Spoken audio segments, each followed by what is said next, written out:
Before we get started today, I just want to recognize our sponsors who help make today possible. Lois Mans with Farmers Insurance, Greg Mans with Upright Construction, Adam Dregge with Complete Realty Solutions, Jason Hudson, Red Maples Construction, and our newest vendor, Nate Tomlin with the Tomlin Heating and Air.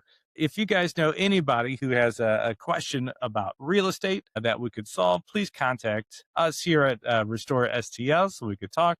If you want to wake up, take control of your life, and use real estate effectively to build a purposeful future, please check out our upcoming arena programs. And now, today's episode of The Kevin Duragi Show. Hey, friends, it's Kevin Duragi. Welcome to season 3 of The Kevin Duragi Show. When we started this a few years ago, did not necessarily know we were going to get this far or have so many amazing people in here. So, it is Kevin Duragi, your friend in real estate, and we're here at the office. Today, our guest is Kandas Broome. If you don't know, I might be a little bit of a fanboy to Kandas. I started hearing her speak in 2020. She's been an integrator, so somebody who's behind the scenes of a visionary, right? Those two really need each other. And I've just been fascinated with her story because it's not me. It's really easy for me to see other visionaries or other leaders and go like, oh, that's me. I'm watching it, compared to the person that isn't you. Like it has the same concepts, but just the different way of doing it. And Kandas has been that person as this integrator, right? Integrator meaning the person doing it, not just the person thinking or kind of laying the framework out, but watching her grow. And then, gosh, when we talk about forging moments, how her process really, her forging moment has really grown into her life roadmap, and the stuff that she's doing now really is fantastic. Guys, I really, really loved our conversation. You will too. Let's get into our conversation with Kandas.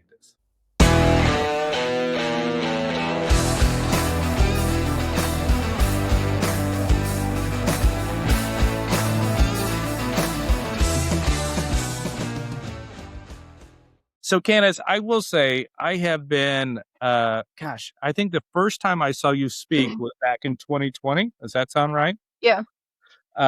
So it is, I don't want to say I'm a little nervous. Jake has taken over some of the people that I get to talk to, right? Because some of the other seasons I was doing more of the, bringing in my own friends and having conversations. But as this really has grown, do you know we're like international? Like there's That's people, amazing. we have, That's amazing. we have actually a very large European following. I love that. So Who's hello, the good day. Um, But but it's one of those, like, you don't know once you start a message, you don't know who's following, and that Oh, really is kind of fun. Um, but that said, like, I have been literally following you for several years. I've watched your storyline. I've watched kind of the way you've embraced your new role, even though it's uncomfortable. Like, I've yeah. actually watched you grow into more of who you are, this transition that you're doing. I remember the first times you started speaking, was it the first time you did a co-talk, basically to help you bridge the gap of being on stage and talking, or were you solo? I don't remember. I was, we co-did it was a visionary and I. The visionary that I actually worked with or alongside of in some shape or form for about 18 years. Oh, And, is that over? it is. So, clarity of vision, right? I worked myself out of a job. Oh my gosh. He is probably lost now. Like, oh my Well, god. I mean, in all reality, we both were lost for a while because that's a long period of time to spend alongside somebody. We built a ton of stuff together and it was so much fun. And so it's almost like, okay, clarity of vision for him looked like not educating anymore, right? Not coaching anymore, just simply doing real estate. And it's like, okay, how do we do that better? What do you want that to look like, right? And so going down that path, um, and it just naturally didn't cause us to have to brainstorm as much because the way we did real estate, the way we had always done it was pretty simple. And so it was just doing more of what we had always done. And it didn't call for a lot. It didn't call for a lot of building. It didn't call for a ton of strategizing.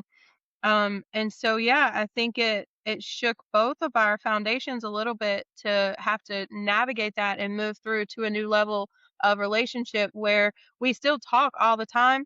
I went over and we actually put up we we put up signs at a property on Saturday together or Friday together last week to try to sell it. So it was yeah, we still do a ton of things like that. We still get together for lunch. Our families are still incorporated with each other. He'll be at my daughter's he's actually officiating my older daughter's wedding in No May. kidding. So yeah, we're super still ingrained in each other's lives, but yeah, it was difficult to find new footing with what Wow. that looked like. But we did do we did do the co-speech that you heard back in 2020. I had spoken on stage for us at our events, at our boot camps and things like that. On a much different scale though, right? It was about tactics of real estate and strategy of real estate and things.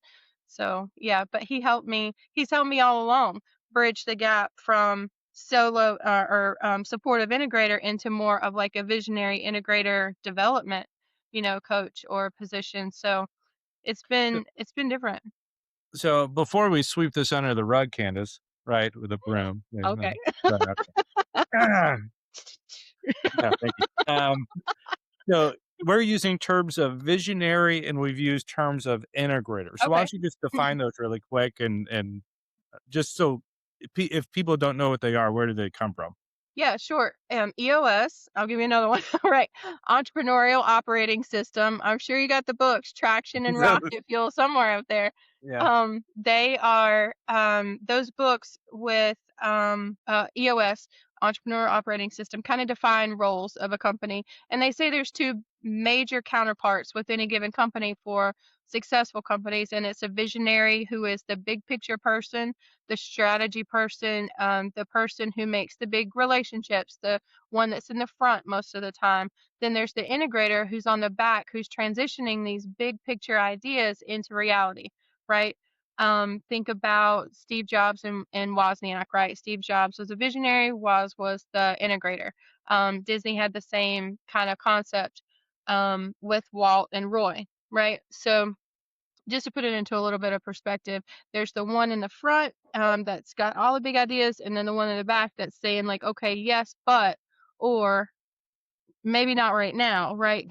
Controlling the tempo, controlling the bandwidth of the team, kind of putting all of the things together to cross the T's and dot the I's. Those are your visionary integrators. And you found out you were an integrator. How did you find that out? I found out I was actually an integrator with visionary tendencies. So that is a little bit more uncommon, but um, EOS again has like a little bit of a strategy behind determining if you're a visionary, if you're an integrator. They've got a little bit of a quiz that you go through. We actually brought in an EOS implementer, and he helped us get a lot of the operating system running for our entities. This was we first learned about this in 2015. We implemented it in 2016 with the guy coming in and helping us understand these roles. We redid mission statement and core values and all the foundational stuff that we really had never done before. Um, I wasn't in the integrator role at that time. I was an employee. I was on the leadership team, but we had a COO who had more longevity than I did, and she naturally took that position as the integrator. After about a year, I challenged the position. I knew kind of what I wanted to do, where I wanted to grow, what I felt comfortable with, and challenged the position. And our company made a shift, right? We made a shift, and she was to operations, and I was to the integrator kind of role. Ultimately, she ended up leaving us, which was super unfortunate. She had a massive hand in the build of anything and everything that we had done to date, and it was really sad to not have her along for the ride anymore and for everything else that we were going to do. But I assumed the role of integrator of all of our entities in late 2016, and then that's it. And then in 2017, yeah, in 27, well, you could say that we took off, but we took off in a bit different direction than what had been built so far. in 2017, we learned the concept of vision, right? And we learned the importance of what vision meant, not just to a company, but to a life. And I went headfirst into this concept, and it completely intrigued me. The psychology of it intrigued me. People's conditioning around what they accepted completely intrigued me.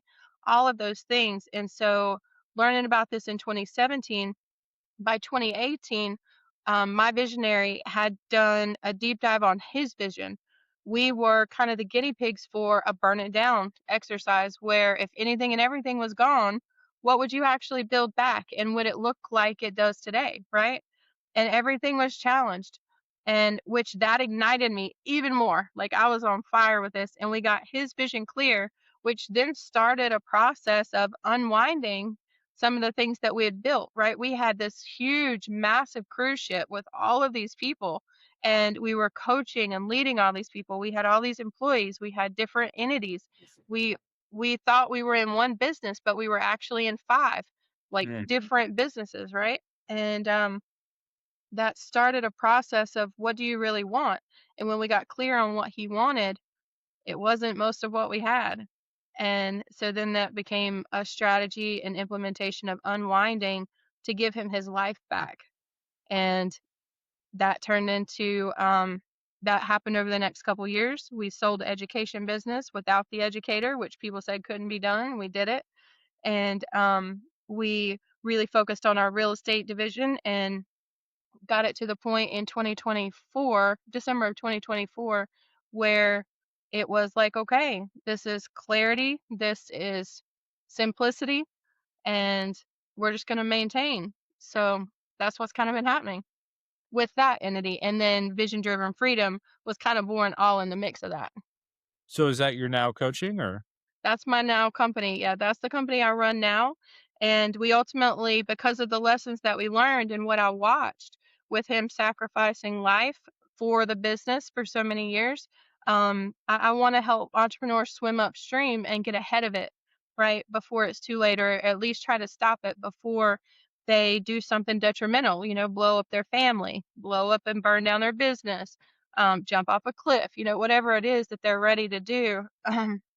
To get peace, to get some type of peace of mind or peace of life. I want to help them do that before it gets to that catastrophic point. Love it. Well, what's cool is one, your story with, your guy, right? Your Yeah, visionary, like, yeah, but then I also can see when McCloskey comes in, right? yeah. So he's been a guest on here. Sean's been a big, big inspiration into me. Oh, One he's of my early, amazing. Yeah, he yeah. should be. Yeah, So he's completely amazing. um, actually, it was his first talk when I was just getting into real estate that I'm like, I don't have this money, but I'm buying that course. Like, I'll find out how to make it. Yeah. like, "You're not my coach yet. I'll read you, like, you're the book, that helped me transition."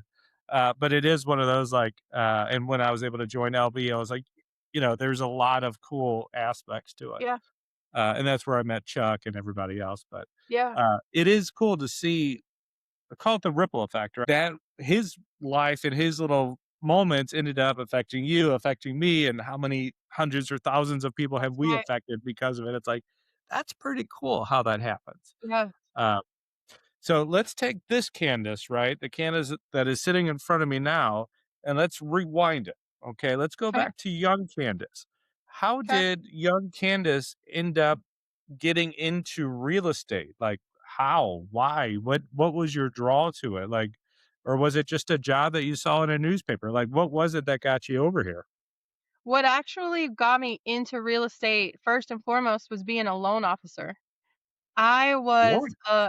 I was a loan officer for a mortgage company, and I was living in Myrtle Beach at the time. And I was a loan officer for a mortgage company, and we got pregnant with my first daughter, and we wanted to move back home, right closer to Charlotte, and which is where my family was and where Matt's family was too. And so one of my bank reps that I processed loans for knew of a company in Lake Wiley that was hiring. And I came to work. They had at that time, it was Larry and he had a partner. and they had a mortgage company, and so I started loan processing for them. The crash happened in 2008, right? And so Yeah. there was a departure from that partnership. I ended up leaving the company altogether, working for a couple other speakers within like a national audience kind of a thing, where I would help them with back office operations, help with their events, stuff that I knew how to do. And then I ended up coming back to Larry's organization in 2012. He had done real estate all along. When I was with him as a loan officer, we had events. I was on stage. I spoke about the morals and ethics of investor financing, how to do, things the right way, as far as business ethics goes.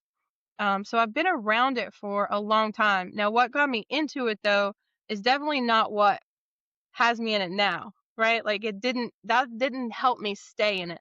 I think that I've stayed associated with real estate in some way, shape, or form, even investing myself, because it's not boring. I've got a vein that runs within me where I have to have variety. I have to have unique situations, unique problems to solve, right?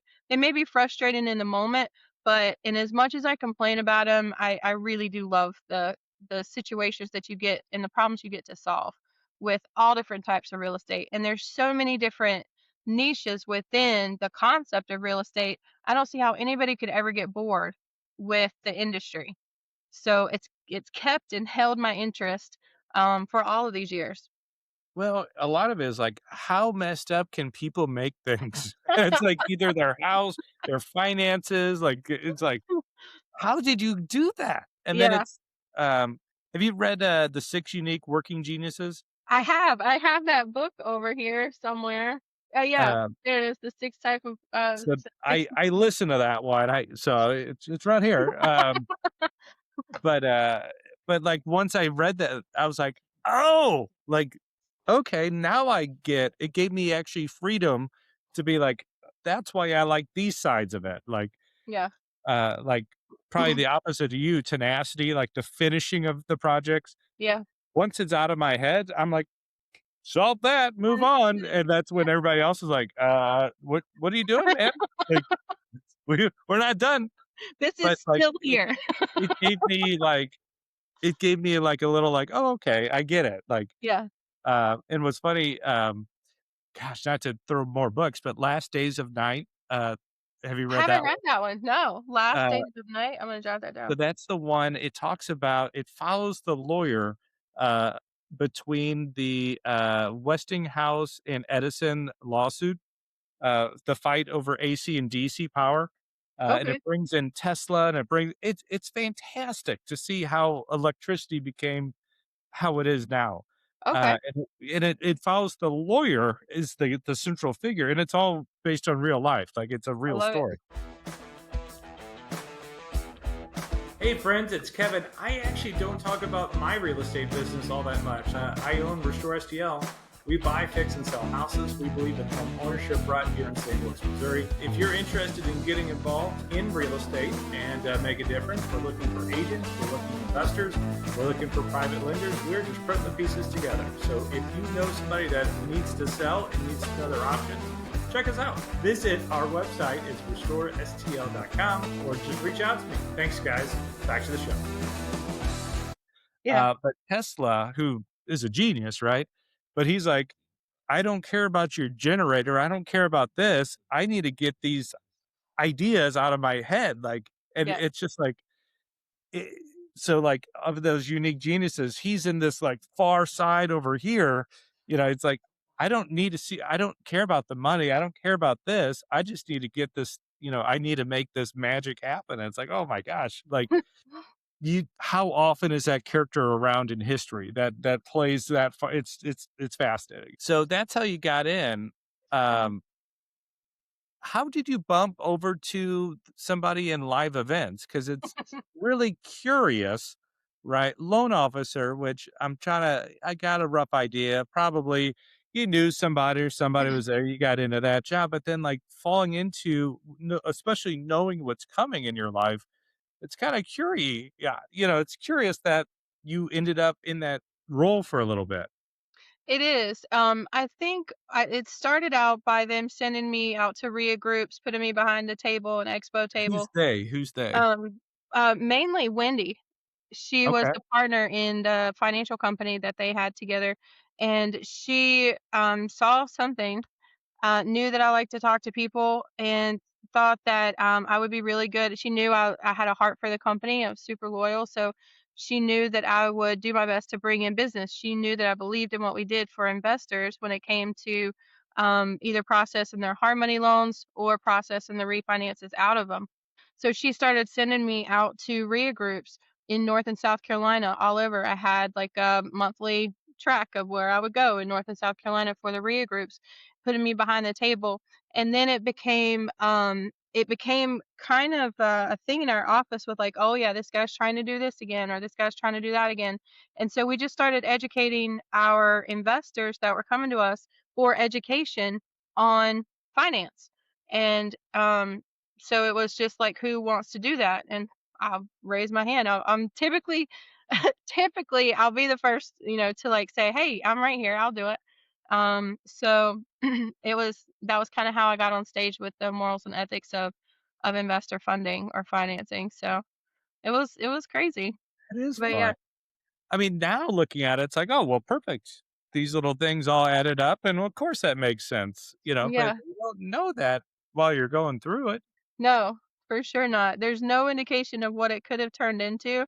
And even being on stage for investor funding and things, transitioning to being on stage as an integrator supporting a visionary, transitioning then to speaking about vision in and of itself, right? It just kept swimming upstream to the next problem that I saw, the next problem that I saw, the next problem that I saw that we could try to solve. So yeah, it's been interesting. So last year, and this turned into a book that we just wrote, right? Okay. So it's not out yet, but it's coming. I want my So copy.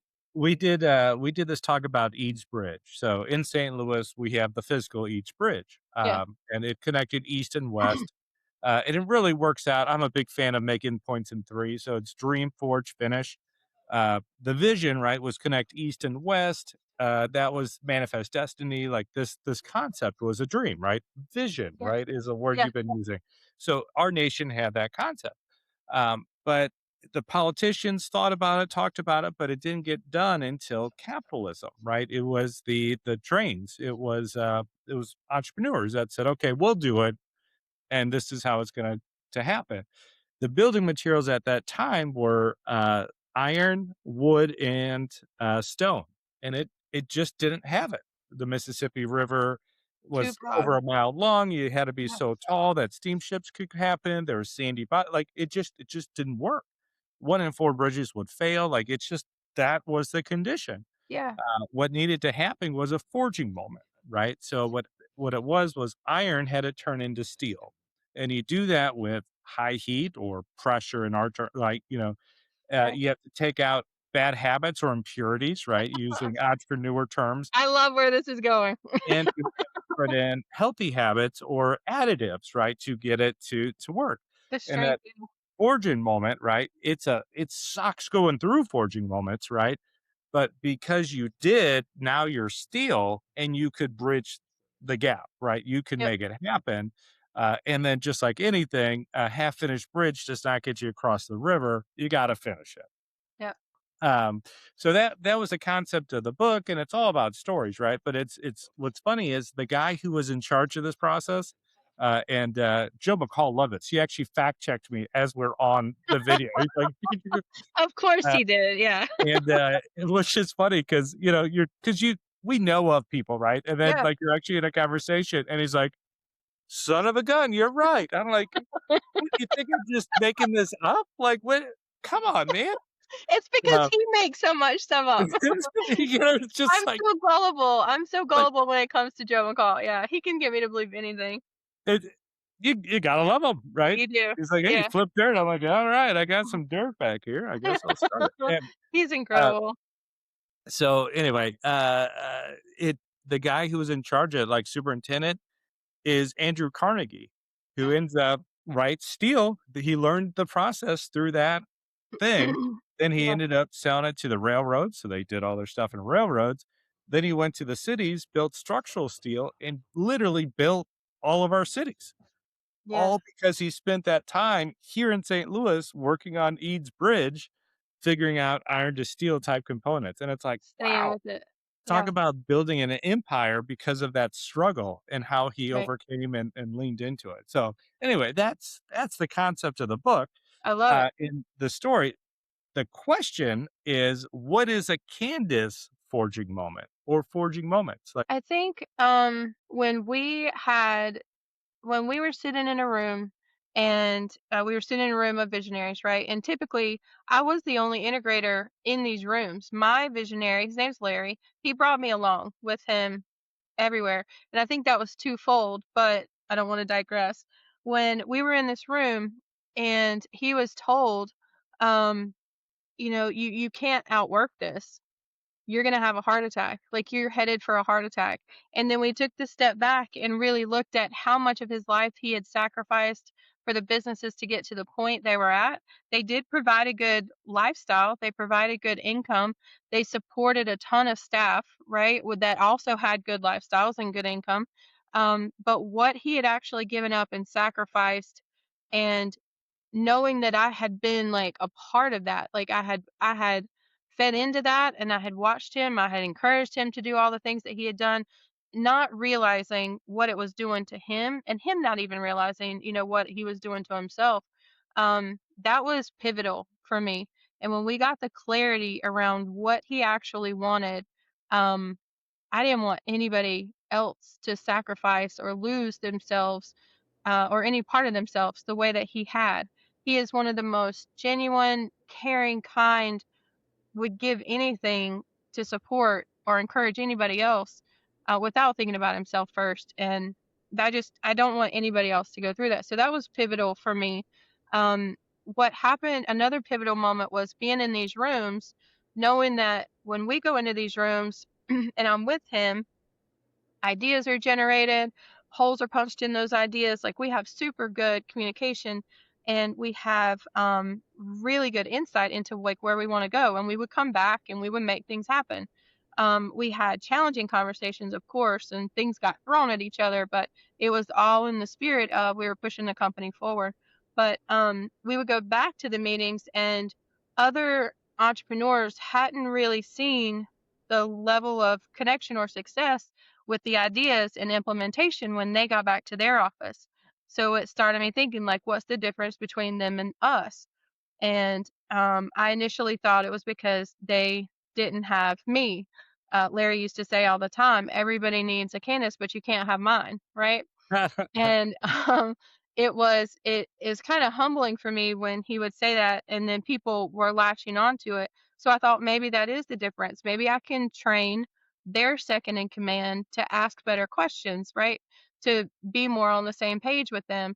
And so we started that's when I actually started, coaching visionary integrator teams, early on. Um, and then it was when I started coaching them, it wasn't that they weren't there to ask better questions. They didn't know what questions to ask because they didn't have the vision. Their visionary hadn't shared the vision with them. And so it was, okay, well, let me work with the visionary and actually get clarity around this. So the extraction process kind of came into play. So I just kept swimming upstream, but all of those little things were super pivotal for me. All of those things were forging moments in the struggle of everything we built, and then all of a sudden having awareness around clarity, right? And what that looked like, gaining it, working with visionaries and integrators, then still forging on to or moving on to really be under pressure, working one on one with a visionary to get clarity and focus. Those were all forging moments for me. and I find it funny, like looking there, like that's a forging moment. Like we have some people, Candace, that are like weeping and crying in a pool of snot, crying outside the, like, Yeah. uh, and not saying you didn't have those questioning moments, but it's like Yeah. if this is the crucible that you were really questioning or pondering or like trying to solve the problem, and then you look at where you are now, you basically just told me, uh Carnegie's rise to power in your own like way. It's like we're trying like everybody needs a Candace, you just can't have mine. But it's like, okay, why did this work? Okay, well, this is how and it's like you just duplicated the same process. Well, I'm gonna teach people how to do it. And then you're like, well, that teaching really is. And it's funny, like the vision work, Yeah. I was fortunate that I heard this vocabulary early in my words. Oh, that's great, yeah. Um, did I know how to use it all the time? No, right? And I think I'm a natural visionary, like that part is easy. But it's learning the vocabulary of what a vision is or how to use it or, what is that old I think it was in a book, like Eskimos didn't have a word for blue, so they didn't see blue. I didn't And know then once that. they had the word, then they saw blue. And that That's crazy. it it's just like you're just like, "What?" And it's like, if you don't know it, you don't know it. And then Yeah. once you see it, you're like, "Oh, yeah, that's blue. Oh, yeah, that's blue." But it's just like, "Oh, that's kinda silly." That makes a lot of sense because that happened to me when I learned the term integrator. Mhm. I have been described as a lot of things, right? I know I come off super direct. I know that to some people who have more collaborative spirits, that somebody as aggressive as me can come off kind of brash. I also don't do a lot of small talk and I don't stay surface level, right? I go deep and I go hard and I go at things head on. And so there are a lot of different words to describe that, right? Especially in like a leadership style or a management style. And some of them weren't, very pretty. So when I first heard the term integrator, and it was like, "No, you're meant to be the bad guy. Like, you're supposed to be the one who takes the hits. You're supposed to be the one who has the hard conversations. You're supposed to be the one who takes the arrows, right? So the visionary can stay in the limelight." It made so much sense to me, and I finally had a word that was like, "Oh, okay, yeah, like that's me. I've done all of those things. I can do them with no problem." Like that Eskimos didn't see blue until they had a word for it. That makes a lot of sense because that was what an integrator was for me. I was in a business meeting, right? And it's one guy is now with me, and it was a couple of us, and one guy just where you think everybody's aligned, and then suddenly they're like not, A line? and you're just like, "Wait, you're doing what?" Like that it's joint out of socket, like, Yeah, and and I was offended, right? But I was running the meeting. Like I didn't want to change the, yeah, like oh, you. anything. And it was my other guy was the one that started, well, in this case, slinging the arrows, but like he's challenged it. Yeah, So he took the arrows for me, right, to right, leave me in a better position, like right. mentally, and so like when you said that, I'm thinking of this situation, and then it was one of those things afterwards. It's like this guy is not aligned with us. Like Yeah, I like him, he's a friend, but he's not in the inner circle. yeah. This other guy, like, he got the assignment. My job is to make sure you're like and I was like, That's "Okay, right. I understand how this works." Like, and it's one of those like, "Okay." But that's also you gotta grow up in your positions. Could I have done this when I was a teenager or 20 something? Like, I don't think I would have had the depth of character to be able to I say didn't. I definitely didn't, yeah. and that's where it's these forging moments, right? How do you get wisdom? Well, you make mistakes. That's And right. then you're like, "Don't touch that." "Well, I'm gonna touch it." Like, I mean, go What if ahead, I but touch it with this hand instead of this one? Like, would that make it's like, how about just the back of your hand? Like, like like, sense? I remember I was in a fraternity, I went to school, right? And I did the Christmas decorations one year. They had the freshmen do it. So we had a big house, and I was wiring up all this Christmas lights, and our fuses kept breaking. And I was like, "Oh, man." And the guy's like, "Oh, yeah, just make it out of aluminum foil." Okay. So I just put it in aluminum foil. I don't know if you know where this is going yet. I do. But in Christmas lights, there's 2 little fuses. So I just made a ball of aluminum, put it in there, and I plugged it in, and it went for like, well, I helped complete the circuit, right? That isn't how fuses work. Like, it should have been 2. that part was left off. I just shoved in a bunch of so yeah, and now it's like, okay, now I know Right. when we do that, you do it like this. There's a reason these things are in here. That's right. Um, so yeah, you wisdom, right? Understanding. Right. Sometimes you get shocked along the way. Sometimes. Um, Sometimes you get shocked. so all that said, so in our show here, Candace, there's really three pillars that we talk about, right? Okay. The most important real estate is between your ears. You've seemed to have answered that with all these books and readings and experience and conferences and all this stuff. So I think you pretty much got this one down.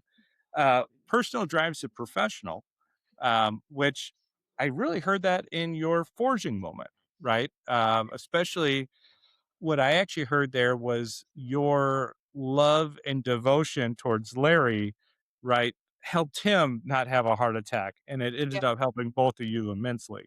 Right. But it is one of those. And then obviously, our conversation with Matt earlier, like That's right. it's hard to show up as a leader or especially in sales or any of those things when you have these big things behind us, right? Uh, uh, you just find out that, uh, this happened or this bad thing, it's hard to go up and be like, hey, how can I help you? That's Like right. you show up different. And feel good about it. Yeah, for sure. It's compared to like if you're on the sales side of real estate, it's like, "Hey, I think this would be a good house for you," or "You need to buy this house because I need X dollars to be able to go and pay for it." Like, Right. it's one, like, how can you be strong enough to do the right thing even when there's pressure, right? And that's That's what right. personal drives a professional. And then the third one is it's all about relationships. And when I talk about this is lines up really with all of your stuff too, but it's relationship with yourself, relationship with others, and relationship with things. We have a snapshot exercise, that probably is very similar to what you probably have in yours. I think we have different terms, but it is one of those like, okay, you don't know where you are unless you find out where you are. And I don't Right. think a lot of people do that in their own life. I would It's agree. easier for a business. Um, in your coaching, right, with your vision work and whatnot, we use the term life roadmap, Yeah. right? Where are Same you thing. now? Yeah. Where do you want to go? And then we make checkpoints. So in your vision extraction and your education and your coaching, like what are some of the tips or tricks or like low hanging fruit that sometimes people don't know that they don't know the color blue, right? Oh, Yeah. that's okay. Like in your discussion there, like what do you think people need to know in this space? I think that a lot of us, and a lot of entrepreneurs that I've worked with have been missing some self-awareness. I think that they are missing what, um, their driving factors are. Like, are they really results driven or are they people driven first? Do they have like a high sense of urgency or are they more of a steady driver, right? Do they need formality around them or do they hate fitting in a box, right? And I'm speaking to some of the things that I know you're familiar with too with predictive index. And that's one of Oh the yeah. awareness tools that I use in coaching to kind of understand as far as my perception of who I'm working with and who's going to show up for me in our calls, right? And who's going to actually implement the things that we're working on. Or whether I need to address them and like, okay, this is the plan, but who's going to implement this for you, right? Who is actually going to be doing the work that we're setting up. So it helps me coach in that way, but they're missing that.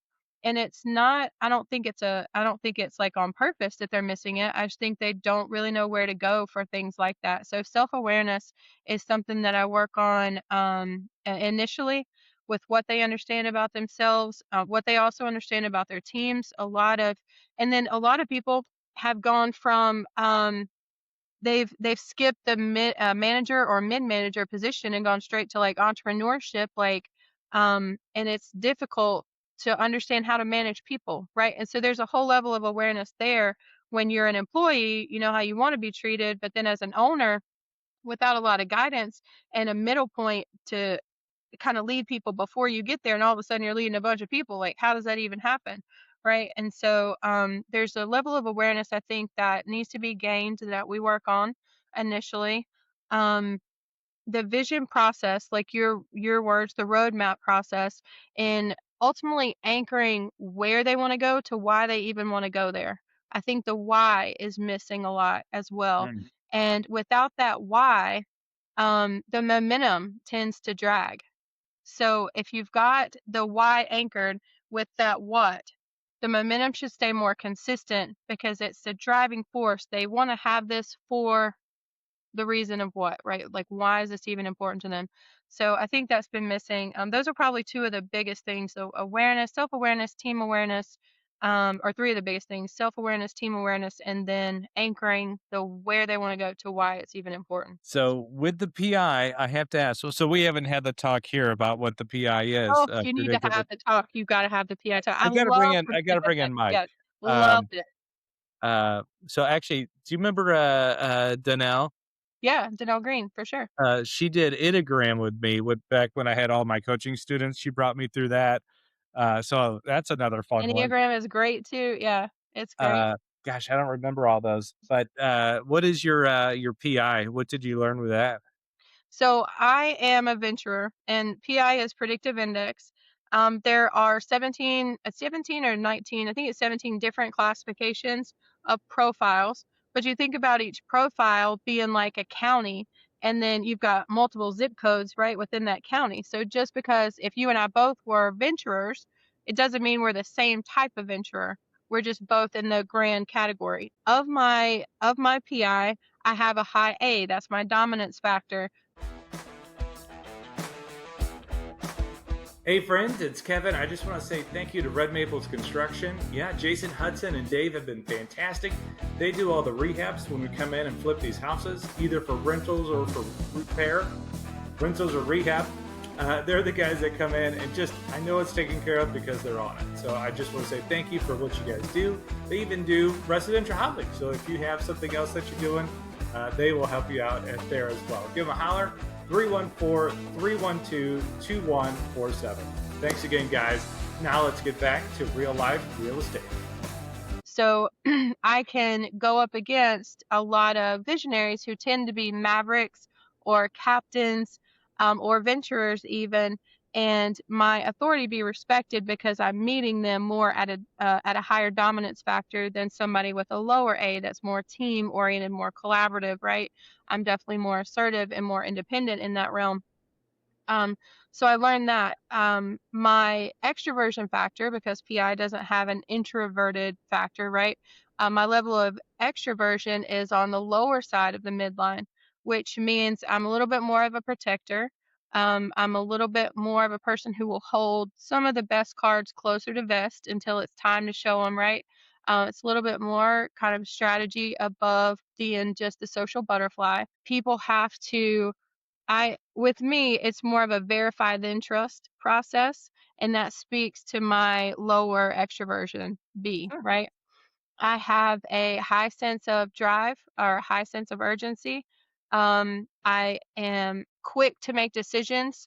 I do need a lot of information to make a decision, but once I have the information I need, I can make one independently and quickly. So the driving factor or my pace or patience level is more towards higher sense of urgency than steady. And then my formality factor is a little bit above the midline, which is the D factor, and I need details. I need organization. But with that high A, I want to be part of creating the structure, not just being placed into the structure, right? So those are some things about my personality in relation to predictive index. When we did our team dynamic, um, my visionary Larry, he was an individualist. He also had a high A. He had he had about, we had about the same factor on the B. He's super steady though, where I have a higher sense of urgency to get things done and move at a faster pace. He's more steady. And then he needs hardly any details. Like, he does not like to fit into a box. He does not like to have a rigid schedule, right? Things like that. And so we complemented each other in a bunch of ways. But one area where we found we needed somebody on the team that was more of an extrovert than both of us, um, was with both of our dominant A's. We both had high A's, so we both led with results. Well, if two of your key people lead with results, like, who's leading the people portion, right? Who's making people feel good about the results that they're getting? And we had to place kind of somebody, or like knight somebody in that realm to be the That's social awesome. butterfly, to be the nurturer, the carer, the one that kind of makes people feel really good. But without that awareness, we were both just driving super hard. Um, and there's nobody caring about the people. Not nobody caring about the people, because he cared a lot about everybody that worked with us. But in the granular, right, of the day to Yeah. day, who's actually doing the encouraging, right, is what I mean. And it wasn't either one of us. So we had to get somebody that could do that. Talk about solving problems off of this. Once you could see it, it's like, oh, that makes sense. Here you go, Sir Encourager. You're up. That's right. That's Yeah. right. Like, you plan all of our social outings, you make sure everybody's birthday gets recognized, right? It's not in the grand scheme of things caring, it's the granular caring that we were missing. We were just missing the mark on it because we were focused on the result.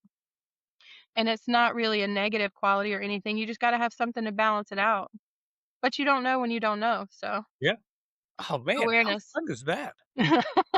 Uh, huh, that's neat. All right. So what I started this question has been evolving, but is there a book, a poem, a song, a scripture? Is there a lyric? Is there like something you go to like when you need encouragement yourself? Um, we had a guy who goes to Miley Cyrus. We've had people that use the Builder's poem, Pip. We've had so it's one of those like, okay, like this is different.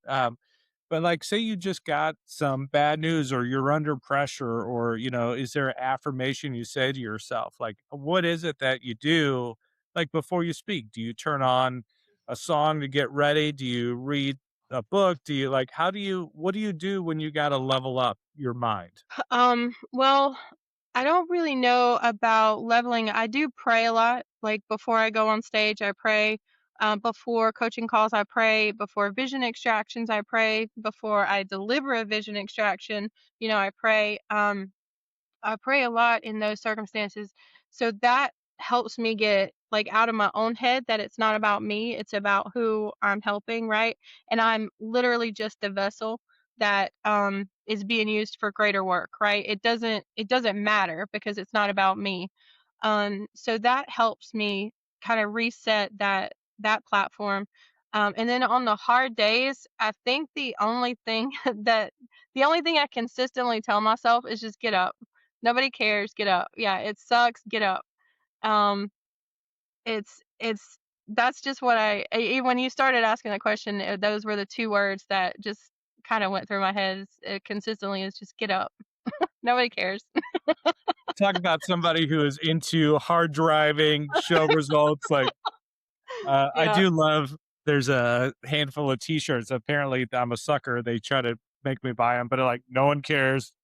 work harder. Do it. I've Like, seen do it them. anyway. It's like, oh, I've seen thanks. those. Yeah. So Candace, what advice would you give your past self?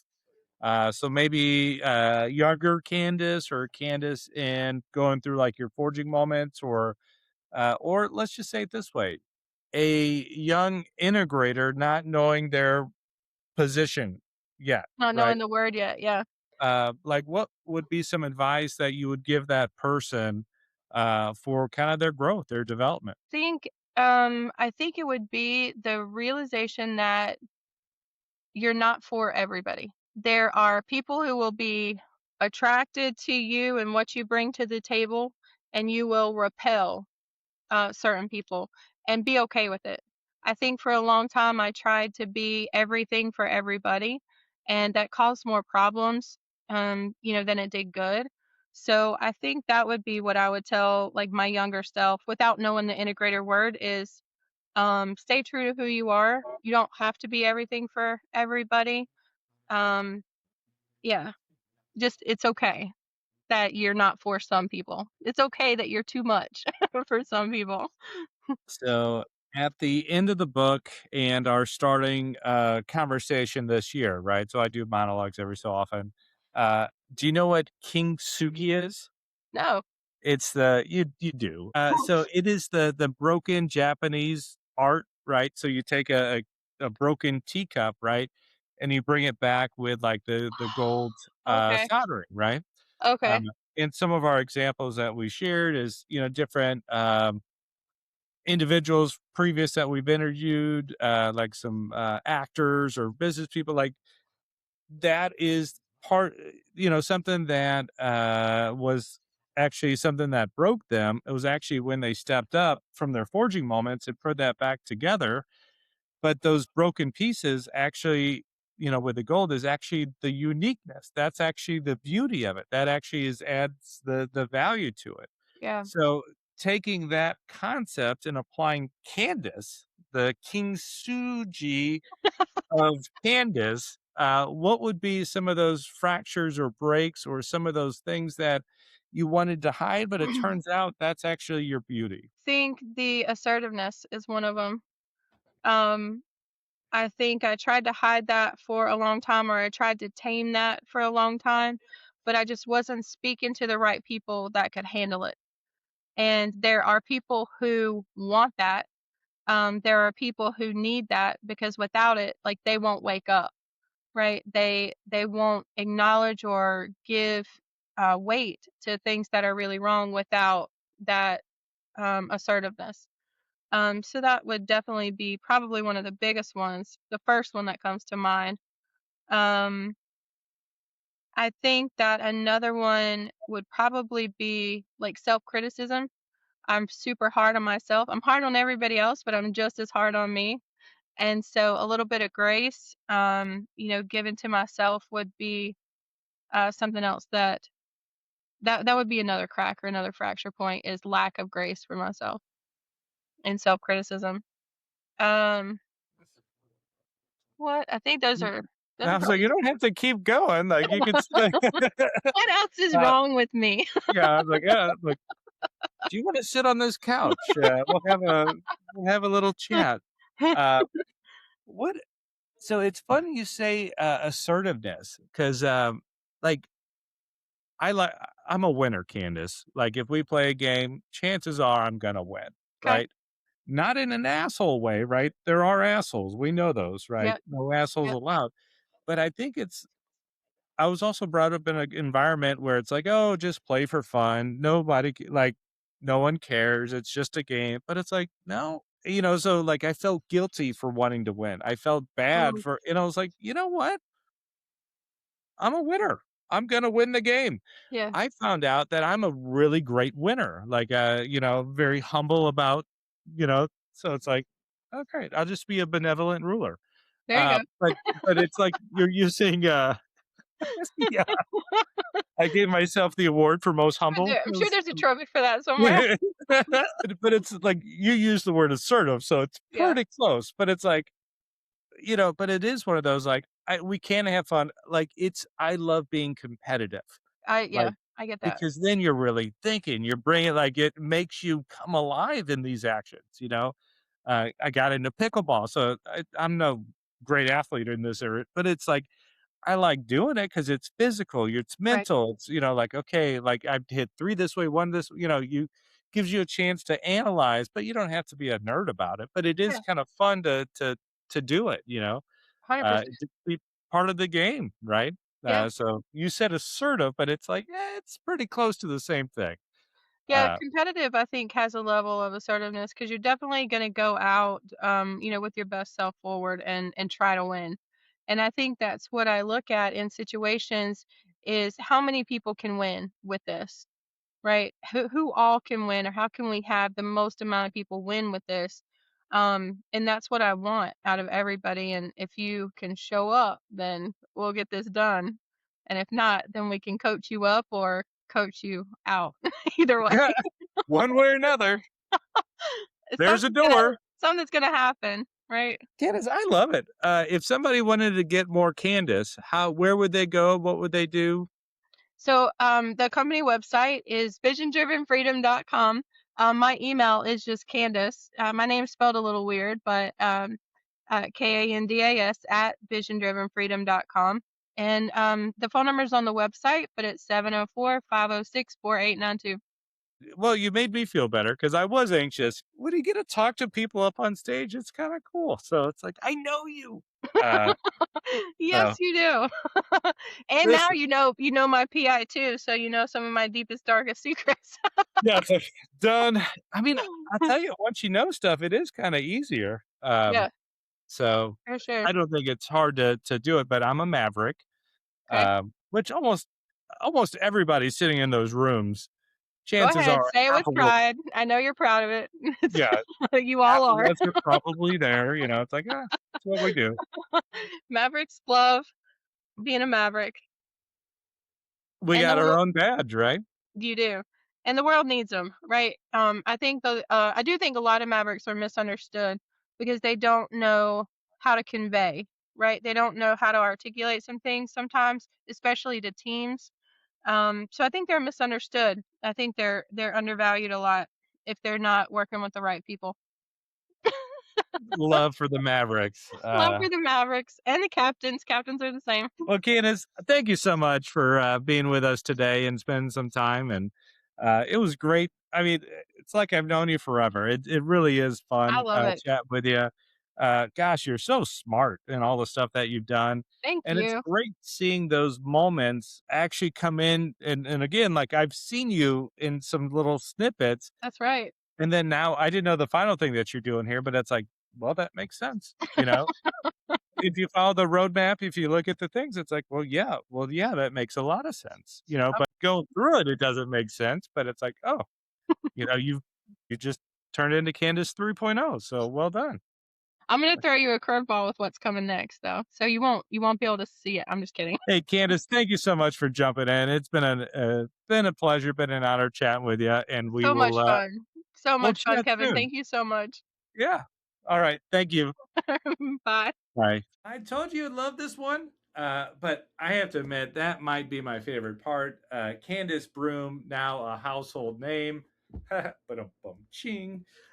So I'll tell you, I love this conversation with Candace. We talked probably for about an hour or so.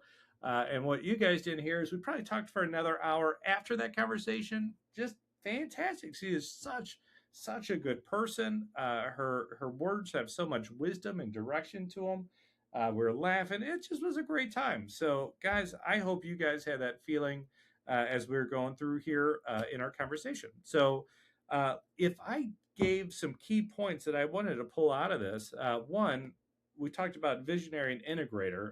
Those terms came out of the book Traction by Gino Wickman, and then Rocket Fuel, which is how these visionaries and integrators work together. And it really, I thought it was a really neat thing when we were talking about vision, right? Vision work. But if you don't have the vocabulary of what a vision or vision work is, you don't really know it. And we used the Eskimo, like didn't know the color blue. Once they knew the word, then they saw blue. Just kind of crazy concept. Um, the fact that she's attracted to real estate because it's never boring, it's unique. Oh my gosh. Uh, Problem solving, like all this stuff is so true. You'll have some themes or systems that are similar, but the fact that you're helping real people and real people have messy lives really makes it interesting. Guys, I loved her forging moment. And what's neat is, I don't know if, let me put words to this. Her forging moment wasn't necessarily her in the pit doing all the stuff, but it was her as an integrator tied to her visionary, Larry. And like his moment was also hers. I thought that was such a sweet moment, like how tight those bonds really have become. But then from that moment, how much she has evolved and developed into what she's known for now, which is vision work and vision extracting, and really helping people live that vision and finding it. If nothing else, learning the vocabulary and giving them the courage and being assertive enough to go out there and do it. So wonderful. I love the idea of asking those questions. Are you people focused or are you results focused? Um, which is funny is like I am a people person, so I'm people focused. But then I'll keep my own KPIs, keep performance indicators. But it's like, okay, how much are like people oriented, or it's just really kind of interesting. She brought up words like level of awareness or kind of what we're saying, learning the vocabulary of some of this. I think it's great. Her quote there is, "Get up, nobody cares. Get up." Sounds just like somebody totally in that assertive world. I think it's wonderful. Her advice, gosh, it's okay. You're not for everyone. What a great advice. I love it. And our new question, talking about King Suji, which is the broken pottery. And one of the things she recognized, though, is her assertiveness, which she thought was a bad trait. Turns out that's part of what makes her beautiful. And it turns out she might have just been in the wrong crowd talking about these things and just needed to be with different people. So I love it. I loved all the ground that we covered. I loved everything we did, and I hope you guys did too. So, Kandas, thank you so much for jumping on, and we will make Kandas Broome a household name.